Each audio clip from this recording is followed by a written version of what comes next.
What's up everyone, Thralls here once again.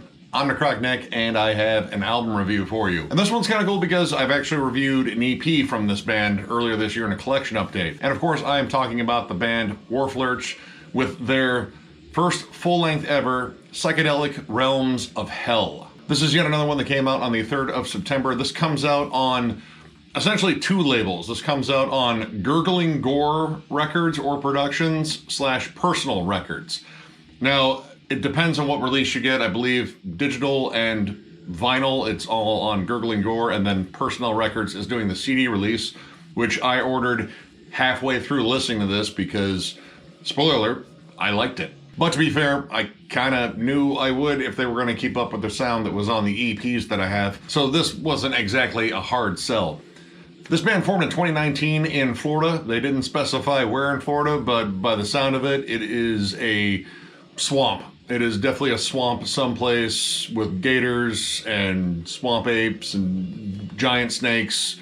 That all would make sense. Now, as I said, this is their first full length. They do have 3 EPs and some splits and some compilations. And style-wise, this is kind of different. This is, old school death metal and death doom, but it's psychedelic death doom, which is something I've really never heard in terms of describing a style of death doom. Like generally you hear atmospheric and yada yada yada.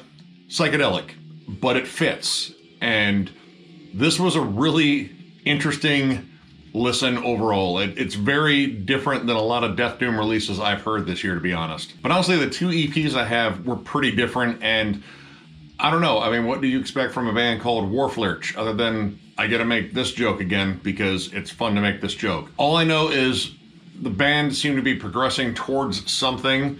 The last EP, Shit Slime, which is such a great name for an EP, was definitely more focused on being straightforward like old school death metal. This takes atmosphere to an entirely different level. Synths are very prominent on this, and I know I'm generally kind of wishy-washy when it comes down to synths, but I really like these because they are horror synths and they are employed in a way to keep the atmosphere very strange and I don't know, it's very weird because the synths definitely have like that horror feel, like, Goblin, John Carpenter, that sort of stuff. But that, of course, gives way to sludgy, nasty death metal / death doom. It kind of walks the line between the two. The production on here is really good. I like the fact that it is murky and dense, but it's well mixed. It's not muddy to the point where everything sort of bleeds together. And this band likes to do a lot of interesting transitions. Like, of course, you get giant, nasty death doom breakdowns that could cave in a head, especially in these songs, and I have to read these up because some of them are weird. Stoned Ape Apocalypse, or Body Bag Bilitis, and of course the title track. But honestly, the opening track was the one that really kind of alluded to the fact that this was going to be a very different release. Celestial Mycelium. This song, pretty much, of course, synth intro, very creepy, very atmospheric, into just flat out chest beating, caveman death metal, loads of groove. But when you get down to this bridge kind of does a death doom sort of feel to it, but there's, again, synth accompaniment, and this is where the psychedelic elements come in. It's not like your typical like horror synths, like, ooh, this is just creepy, and there's like, dripping whatever in the background or something groaning. It's psychedelic, it's kind of spacey. And then you get a lead that would be very comfortable on an album by maybe Earthless. This takes like a really interesting dramatic shift already in the first track, and this is where I was pretty much hooked. I was like, okay, are they gonna be doing this a lot? And that is something that they definitely do. They kind of flip the mood from, dark and oppressive to, I don't really know what's going on here. I think I'm having a bad trip. Did I take too much? I might have taken too much. And in between most of these tracks, there is sort of a cool like interlude, like an outro track that goes into the next track, which generally most of the tracks will have like an interesting intro on them. And that's kind of like a unifying theme between the tracks. And generally I don't like that sort of thing, but I liked it here because it kept the atmosphere and the mood very engaging and weird and, again, horrific, but like, I don't know, a bad acid trip horrific. You get robotic vocals, like spoken word stuff, very, I don't know, know, like darkly cynic, but of course the music is more like Hooded Menace or Incantation, except on mushrooms. Actually, no, that sounds like a bad idea. Don't listen to Incantation on mushrooms. You'll probably open up Portal to Hell or something. But throughout this, there are tons of really good riffy hooks. And of course, I mean like death metal hooks, but they're still really good. Phantasmagorical Fumes, Abandoning Reality, which this album did that real early on. And of course, back to Stoned Ape Apocalypse. All of these songs have really good, like, riffy moments that have solid grooves and just very headbangable. So this isn't all about atmosphere. It doesn't sort of, like, throw all that your way without delivering some really good, catchy songs. Every single song in here was really catchy. Now, while the first three songs really kind of stick to that formula of, you know, big death metal hooks, the weird sort of synthy atmosphere between the tracks and occasionally in the tracks, it's Bog, Body, Boletus, and Phantasmagorical Fumes that really bring in like a more darker, sinister sound.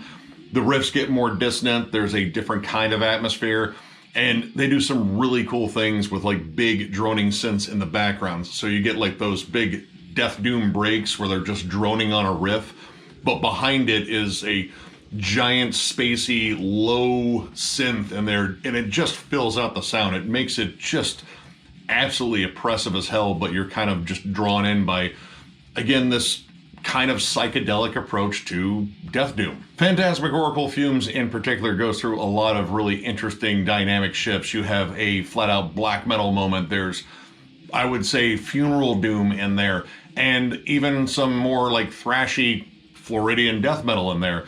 So it pretty much goes from mayhem to a band like Evokin to Deicide, all in the same song. Now, these songs are a little bit longer. Most of them are pretty much in the range of, 5 to 7 minutes, but each track is really loaded with a lot of different songwriting dynamics and just big hooks, and they're really well constructed. I think the songwriting here is definitely an improvement from what they were already doing, which what they were already doing was really good. Some of their earlier material had a little bit more black metal to it, and then they kind of just shifted more to straight up death metal. And now this is essentially that old sound and their more recent sound kind of merged together, and then synthy weirdness. But it works. It really works. And honestly, it kind of makes this stand out from a lot of death metal releases and death doom releases, especially death doom, because I really haven't heard death doom done like this possibly ever. Now, closing the album, they do get a little bit more like straightforward death metal. It's very much like 90s death metal, groove laden, more blast beats. There's even some thrashy sections, but at least on this album, it doesn't feel as though like, oh, this is just another band like aping Florida death metal bands, which I'm all for. That's a great scene. Because at this point on the album, that's a kind of fresh sound. Like you only get little pockets of that throughout this album, because the rest of the time, it's just this insane blend of things. This is probably one of the more straightforward tracks that's a little bit closer to what was on the Shit Slime EP, which again, great name for an EP. I still like that. Another cool thing on here that I really liked are the vocal variations. Like you get the big, low caveman growls, you get some higher shrieks in the background, you get some more straightforward, almost kind of hardcore barks. And then you actually have Jamie Stewart from The Absence actually showing up in here and delivering some really cool atmospheric screams. And it really just, again, adds to the overall atmosphere of this album, which it is just this strange listen. But I was hooked. I was flat out hooked from the start, and I can't wait for my copy to arrive. Like I said, I ordered this like halfway through, and yeah, I knew I was gonna like it, but this really surpassed a lot of expectations, which I don't know what my expectations were for this band, because, they're kind of a strange group, and they kind of do their own thing, and they're really doing their own thing on this one. This is a wild album, and it is, again, kind of refreshing in terms of death doom, because it brings in so many interesting elements and, God, great use of atmosphere. So overall, I'm gonna give this 4.5 stars. This was all killer, no filler for me. It's only 6 tracks, about 35 minutes, but everything on it was really good. And how the album has this cool unifying theme and these spacey, trippy, psychedelic sections mixed in with absolutely punishing death doom and just flat out old school death metal, that mix really works, and it is a really cool, refreshing approach to death doom in general. I found this one kind of easy to talk about just because it had so many different ideas, and I like the fact that the songwriting was fresh. It was different from track to track, which I thought was really cool, and it kept me engaged the entire time because everyone on here was doing a great job. The drum work's solid, the guitar work is really imaginative. Those synths are just insane sounding, but it all works. And if you have not checked out any of this band's stuff, believe me, this is a bit different than anything they've released so far, but I strongly recommend checking out all their stuff. But oh my God, check this out. Give it a listen. It's kind of nuts. But if you want to hear something kind of different in terms of death doom, this is a great, refreshing listen, and I strongly recommend checking it out. So if you enjoyed this review, give it a thumbs up. And if you are new to the channel, subscribe because we do stuff like this all the time. We're also on Patreon. If you'd like to help us out there, there will be a link below in the description. We're working on throwing more stuff on there, so bear with us. It'll show up. I'm pretty sure we'll screw up and do something funny for an outtake. It happens. We also have shirts available. We are going to order more, but for now we have extra larges, larges, I believe a couple of 2Xs, and maybe a small in there. Either way, if you would like one, hit us up on thrallsofmetal@gmail.com. Send us a message, put shirts in it, and we will get back to you and hopefully sell you a shirt. And finally, we also have a giveaway going on. Once we hit 7,500 subs, we are going to give away a stack of 8 CDs, which will include the new Cannibal Corpse album with the uncensored artwork. All you have to do is comment on the giveaway video, which will be linked down below and is also instantly playing on our channel.